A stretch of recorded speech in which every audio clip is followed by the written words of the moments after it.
Jews consider God also to be the source of evil. He quotes Isaiah, I create light. So in him there is no darkness may appear as a dichotomy with Old Testament. First John 1 Yeah. 5. This is the Yeah. message that we have heard from him and declare to you God is light.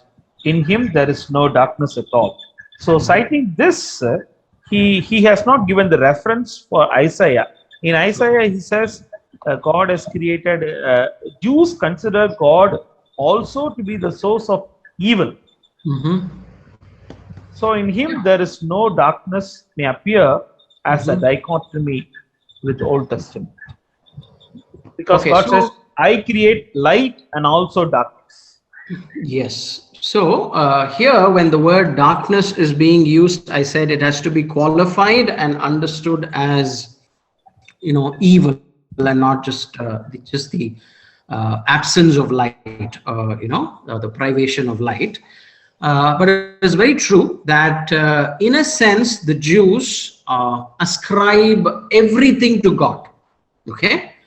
So they're not so much saying in those very words and the ways in which we understand it today that God is the source or the author of evil, but they are saying God is the overarching source of everything. And therefore, since he is so transcendent and he overarches everything and everything under the sun that there is, under God that there is, has to, in some dotted lines, connect with him. In that sense, they are saying he is the source of evil. Okay. So there are some Christians also, and very, very scholarly, godly Christians, especially people that belong to the hyper Calvinist persuasion, that go to the extent of establishing that God is the author of evil as well. Okay, the origin of evil is from God.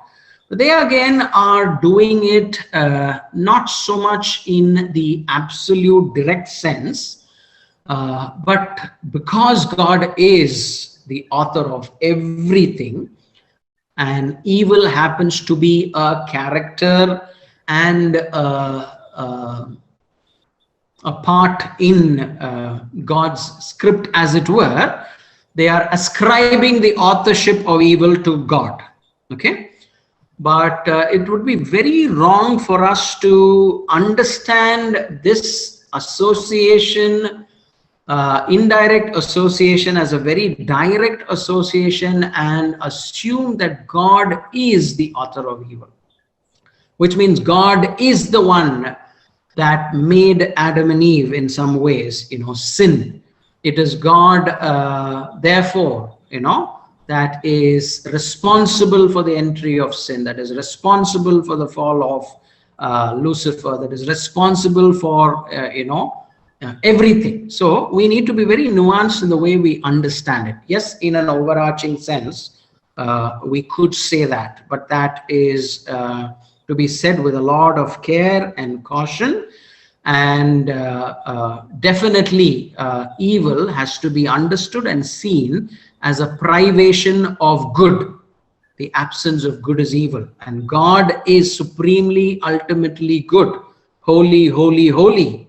And the absence of God's goodness is what is called as the presence of evil or darkness. Okay, so don't get these terms.